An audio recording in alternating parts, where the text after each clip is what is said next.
سورہ احزاب اور سورہ سبا کے صرف 3 رکوع، یہ پونا پارہ بنتا ہے، یہ آج تلاوت کی جائے گی اور اس کا مختصر خلاصہ آپ کے سامنے عرض کرتا ہوں۔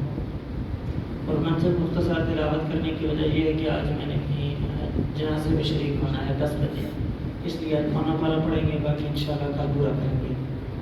سورہ احزاب یہ مدنی صورت ہے، کل 73 آیات ہیں اس کی اور 9 رکوع ہیں سورہ مبارکہ کی۔ اس صورت کے اندر اللہ ذوالجلال نے جس کا نام احزاب اس وجہ سے رکھا گیا کہ احزاب مختلف جماعتوں کو کہتے ہیں۔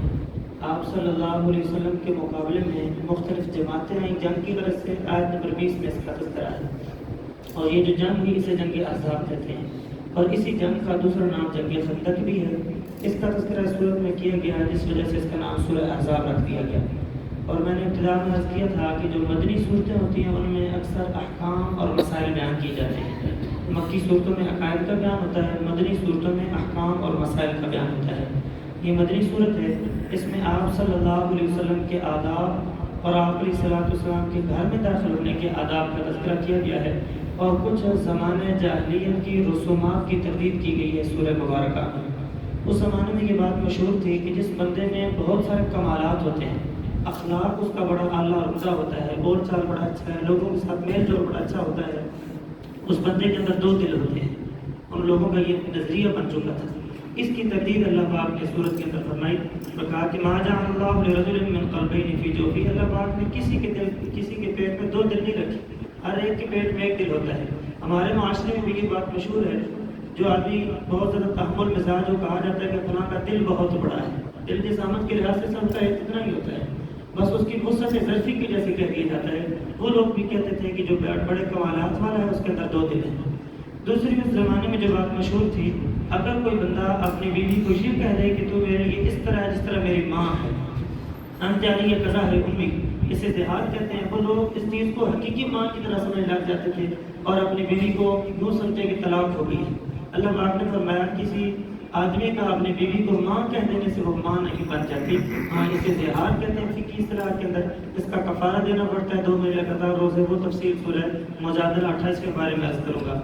تیسری اس زمانے میں جو رسم تھی کہ کوئی بندہ اگر کسی کو اپنا منہ بولا بیٹا بنا لیتا تو ابھی اس کا حقیقی بیٹا تصور کیا جاتا ہے، وہ اسے وراثت میں بھی شریک سمجھتے تھے، اس کے متعلقہ سے نکاح کو حرام سمجھتے تھے۔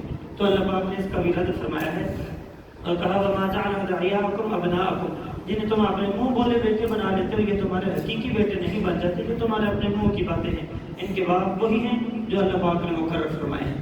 کسی کا نام آتا ہے تو نام لے کر بلائیں، اس کے باپ کی طرف نسبت کریں، اگر باپ کا نہیں آتا تو فإخوانکم فی الدین، یہ تمہارے دینی بھائی اور دوست ہیں، اس طرح نے مخاطب کیا ہے۔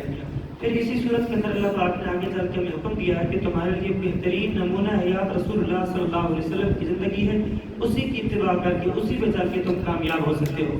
پھر آگے اللہ صلی اللہ علیہ وسلم نے ازواج مطہرات کو مخاطب کر کے فرمایا میرے محبوب پیغمبر اپنی بیوی کو یہ کہہ دیجیے اگر تمہارے دلوں کے اندر دنیا کی محبت ہے، دنیا کی لالچ ہے تو آؤ ہمیں تمہیں دنیا دیتے ہیں، پھر اللہ کی طرف سے کوئی حصہ نہیں ملے گا، رسول اللہ صلی اللہ علیہ وسلم کی محبت نہیں ملے گی۔ لیکن اگر اس کے برعکس اللہ کی محبت چاہتی ہو، رسول اللہ صلی اللہ علیہ وسلم کی محبت چاہتی ہو، آخرت میں اپنا گھر بنانا چاہتی ہو، تو پھر اس دنیا کی محبت کو دل سے نکالنا پڑے گا۔ پھر ازواج مطہرات کے مقام اور مرتبے کو بیان فرمایا ہے۔ پھر اسی صورت کے اندر آگے اللہ جل جلالہ نے پیارے پیغمبر صلی اللہ علیہ وسلم کی بہت بڑی صفت کا تذکرہ فرمایا، ما کان محمد ابا احد من رجالکم ولکن رسول اللہ وخاتم النبیین، کہ رسول اللہ صلی اللہ علیہ وسلم کو اللہ پاک نے ختم نبوت کا وہ تاج پہنایا ہے جو کسی اور پیغمبر کو نہیں پہنایا ہے، یہ آپ صلی اللہ علیہ وسلم کا اعزاز ہے۔ پھر آگے اللہ پاک نے ہمیں اس بات کی اشارت دی ہے کہ رسول اللہ صلی اللہ علیہ وسلم کو اللہ تعالیٰ نے صرف پیغمبر نہیں بلکہ شاہد بنایا ہے، مبشر بنایا ہے، نذیر بنایا ہے، داعی بنایا ہے، سراج منیر بنایا ہے۔ آپ صلی اللہ علیہ وسلم کی صفات کا تذکرہ کیا گیا ہے۔ آپ علیہ السلام کے گھر میں داخل ہونے کا ان لوگوں کا طریقہ کیا تھا جو مشرکین مکہ تھے؟ آپ اسلام وقت دعوت دیا کرتے تھے، کھانے پہ بلایا کرتے تھے یہود و نصارہ کو، وجہ یہ ہوتی تھی کہ انہیں اسلام کی طرف مائل کیا جائے، انہیں دعوت دی جائے۔ لیکن وہ لوگ جو منافقین تھے یہود نصارہ وہ ستانے کے لیے کیا کرتے، جو کھانے کا وقت مقرر ہوتا تھا اس سے ڈھیر وقت پہلے آ جاتے، آ کر بیٹھ جاتے، کھانا کھانے کے بعد کافی دیر تک بیٹھ رہتے، گپ شپ لگاتے رہتے تھے. یہ چیز آپ صلی اللہ علیہ وسلم کو بڑی تکلیف دیتی تھی.